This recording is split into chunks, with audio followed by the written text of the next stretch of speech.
it's you two. What brings you here? Shincho! Great, we found you! We wanted to ask you about something.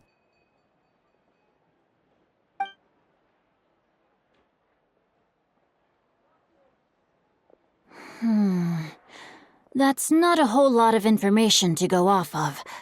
I don't know if I can say for sure.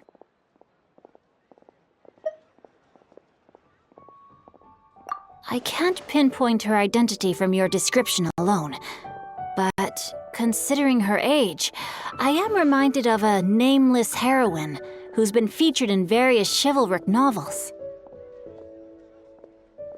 Nameless heroine? That's right. The novels often speak of a great drought from 50 years ago.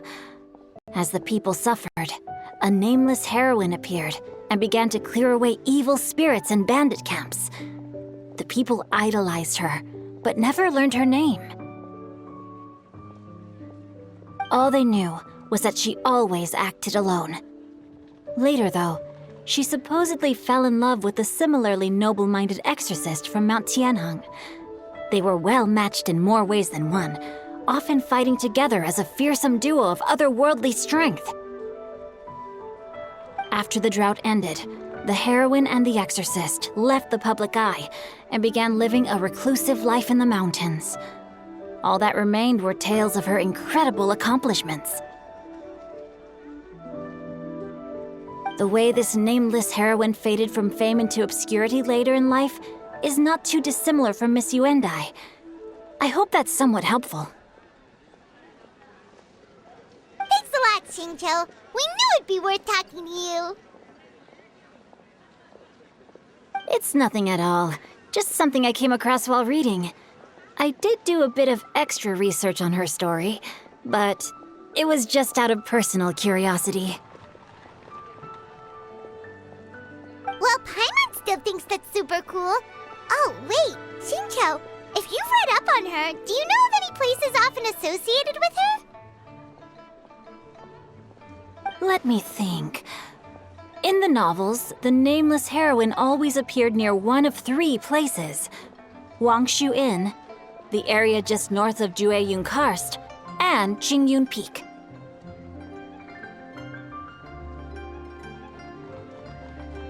Perhaps the real-life heroine who inspired the character was also often seen near those 3 places. That would explain why those locations appear in the various novels written about her. You're welcome. To be honest, I found some parts of the story confusing when I first came across it. If Miss Yuendai was indeed the original inspiration for the character, she may just be able to help me put the pieces together. It's rare for a chivalric hero to fade into obscurity during their lifetime, even after retiring from the public eye. But no one ever saw or heard from the nameless heroine again. There were even rumors that she became extremely ill. I've never understood why someone would go to such lengths to erase themselves from public memory. It's almost as if she was trying to hide from something.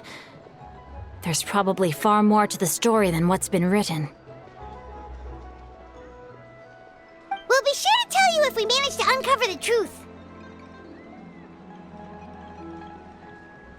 That's a deal.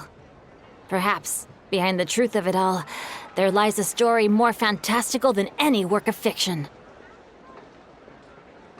Paimon feels like we just learned so much from Shincho. A drought, a nameless heroine, a life of seclusion. Wait, why does the story sound super familiar?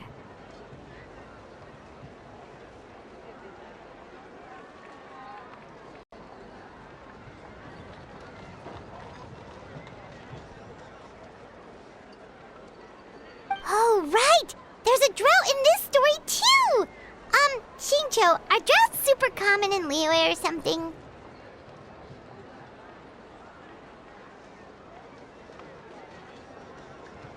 Well, they used to be. But people have long since developed methods to prevent them, like by cultivating the soil or digging canals. So while droughts do happen from time to time, they are rarely regarded as true disasters. The drought 50 years ago is probably one of the worst we've had in the last several centuries. The crops withered, the streams ran dry, and the monsters in the mountains became rabid and agitated. Countless caravans were attacked, and people who lost their homes came together to form bandit groups. What started as a natural disaster soon became a human tragedy as well. That sounds awful. Yeah, and that's exactly why the nameless heroine was so beloved. She must have been someone of true integrity to do so much for the people while asking nothing in return. Still, as terrible as that drought was, it was nothing compared to the truly calamitous disasters that befell this land in ancient times. They say that back in those days, disasters were both more severe and more common. Only the strongest of Adepti could hope to dispel the ruin and devastation. Do you have any other questions? We're good for now. We're just going to head back and meet up with Miss Xianyan and the others again. Paimon hopes that Granny Yuendai will be able to remember more of her past. She used to be a great hero who saved many people. So sad that she can't recall any of it. Anyway, we'll be off now. See you some other time, Xingqiu. Thank you so much for your help. It's no problem at all. Safe travels.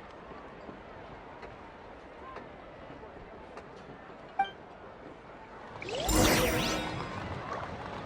are new assignments, so it's not quite time to relax yet.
Bye.